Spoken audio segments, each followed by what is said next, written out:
عبده ورسوله أعوذ بالله من الشيطان الرجيم بسم الله الرحمن الرحيم.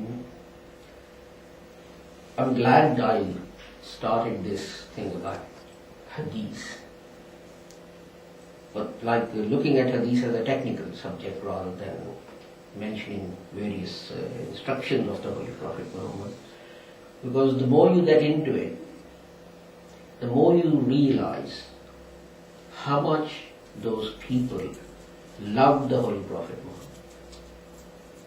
It's amazing how they wanted to preserve every detail. Holy Prophet used to lean across a pillar and give a khutbah, and then when numbers increased, someone said that we should have what's called a mimbar. The Holy Prophet should stand on there and give a khutbah so people at the back could see him. Now, if that was preserved, that will be enough. Who made that mimbar? Who designed that mimbar? What kind of wood they used? Where they got the wood from? How long it took? Those people tried to preserve everything in the minutest detail about the Holy Prophet Muhammad sallallahu alaihi wasallam. And what I want to share with you today, and this never occurred to me. We talk about Sahih Bukhari, we talk about Sahih Muslim, we talk about Sunan Abu Dawud, and it never occurred to me why they have these different names. One reason is obvious. Sahih of Bukhari is compiled by Imam Bukhari. Sahih of Muslim is compiled by Muslim. Sunan Abu Dawud by Abu Dawud.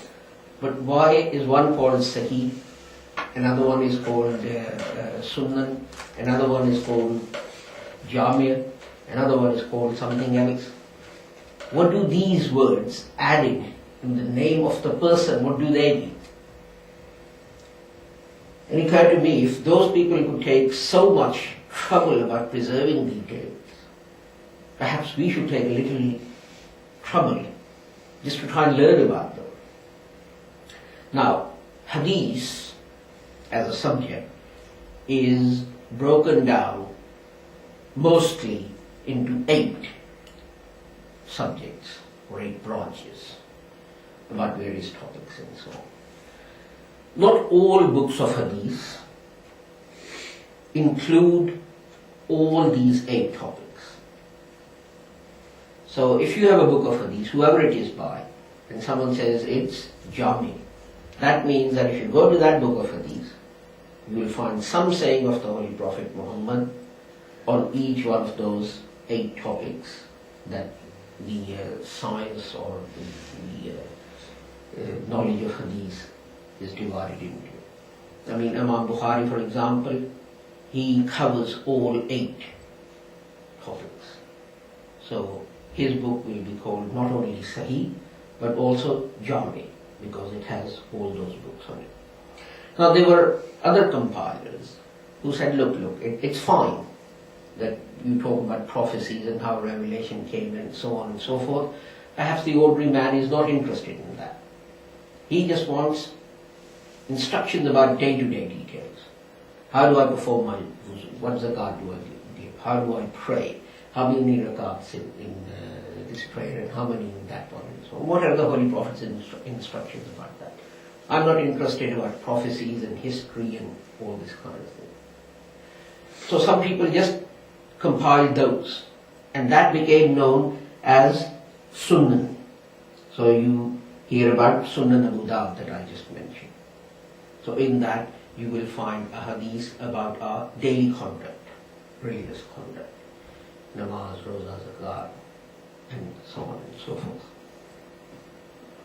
Now there were others who took a different route, who said, we want to compile hadith by the companion of the Holy Prophet Muhammad. So Hazrat Abu Bakr said, the Holy Prophet said these things. Hazrat Umar said, the Holy Prophet said these things. Hazrat Usman said, the Holy Prophet said these things. And these are known as Masnad. And then within that, how do you arrange them? Should Hazrat Abu Bakr come first? Should Hazrat Umar come first? And then there were three views, there were probably more, but I found three. One is by the status of the companion. So the Hazrat Abu Bakr will come first, Hazrat Umar second, and so on and so forth. Another one was a simple alphabetical arrangement, not giving any preference to any one companion as opposed to another. In line with what the Holy Prophet said, that my companions are like stars. Whoever you use as your guiding star, you'll find the right path. Others said, we'll arrange these ahadith in accordance with the relationship that companion had with the Holy Prophet Muhammad. So if someone was a son-in-law, someone was a father-in-law, so someone was someone else, brother-in-law, or whatever, so we'll arrange them in precedence of relationship. All of these known are, the most famous one is Musnad of Ahmad and Imam Ahmad. And what Imam Ahmad does, and this is great, that he also gives like a brief history, life story of the person.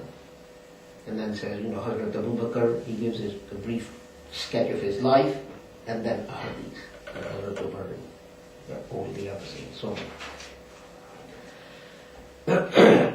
another interesting arrangement was this, that when lots of people started relating hadith or teaching hadith, someone like me would go to one teacher and learn some hadith, then go to another teacher and learn some hadith, then go to a third one and learn some hadith. And what they started doing was actually writing them down in order of the teacher. That this teacher says, the Holy Prophet said this teacher says, the Holy Prophet said that.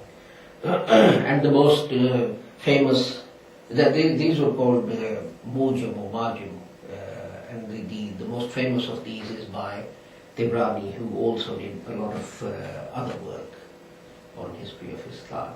And then of course there's Sahih, the most authentic or the correct. But this is, Sahih is not in the sense of right and wrong.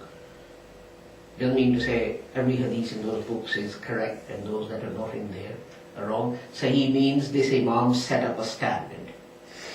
And if the hadith met that standard, then he included it. If it didn't, he rejected it. For example, Imam Bukhari was the most strict. He wanted people to have met. I say, that person told me, well, did they meet? He says, that person told him, did they meet? He says, that person told them, did they meet? He actually wanted them to meet. Imam Muslim said, well, there doesn't have to be that certainty. If these two people attend Jummah together, live quite close by, there's a good probability that they would have met. I don't want to know if they actually met. I just want to know there's a good probability that they would have met. They live close by. They meet in the mosque and so on. And that is also called Sahih. There is another type of hadith which is called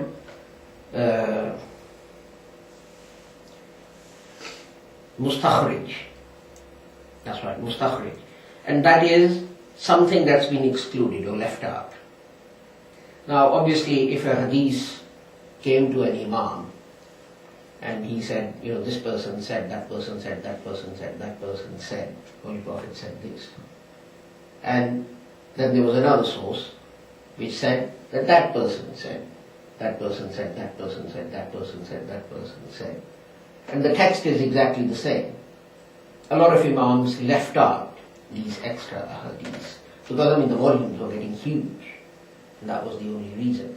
So others who came later, he said, okay, we'll collect these. Why?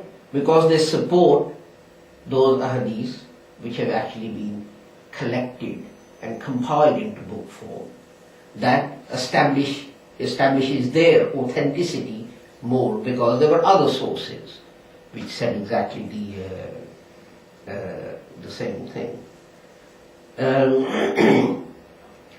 So this is why when you look at books of hadith, you have words like mustadrak and sunan and Sahih and Jami and so on and so forth because of the way they were compiled and because of the way they were arranged. More on this next week, inshallah.